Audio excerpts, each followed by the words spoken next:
And very proud to say that AIMS Bhopal has started a unique concept of one state, one health, and now we have included one more wing to that. That is one state, one health, one emergency.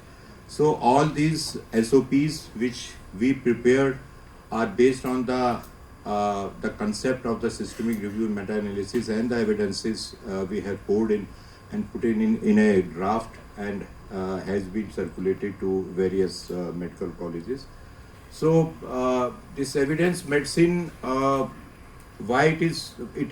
I mean, everybody must have gone through this the nomenclature of this evidence-based medicine. But why it is needed? Why it's just a cosmetic term, or really it's means something? और मैं ही जो बोलता हूँ वही सब ठीक है, जैसा कि हमारी टीचर्स हमको पढ़ाते थे कि this is my experience and you have to follow my experience. Now this is changing.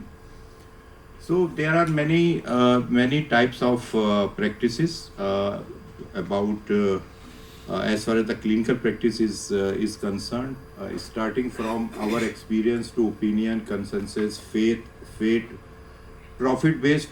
It is very prevalent in nowadays in profit based because many big players, pharmaceutical companies and big players are there in the market who are creating the evidences against or in favor of some particular thing.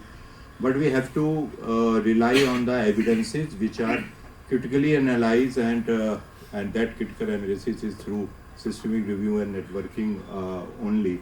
So it is actually evidence-based medicine is coming from the evidences which are based on the research, which are based on the clinical practices and the critical analysis of the outcomes of the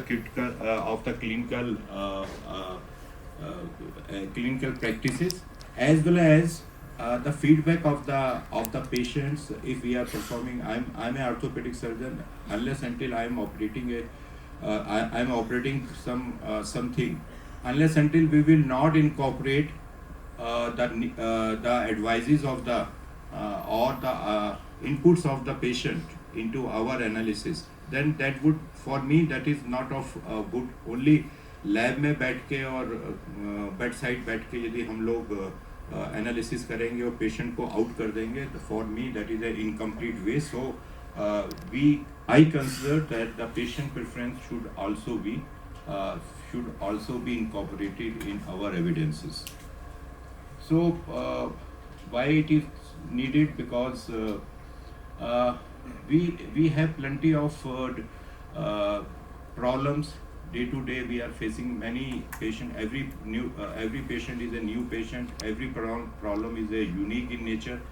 So what should be done, and if that is being done by me, whether it has a scientific background or not, or it is only because why WIMS are my there, I am a senior most person, so I am using it because I am not comfortable with the others learning, and I am shy of accepting that other are more experienced and trained in other better practices. So if I put everything on the patient, because ultimate aim of any clinical practice is to give the maximum output to the patient.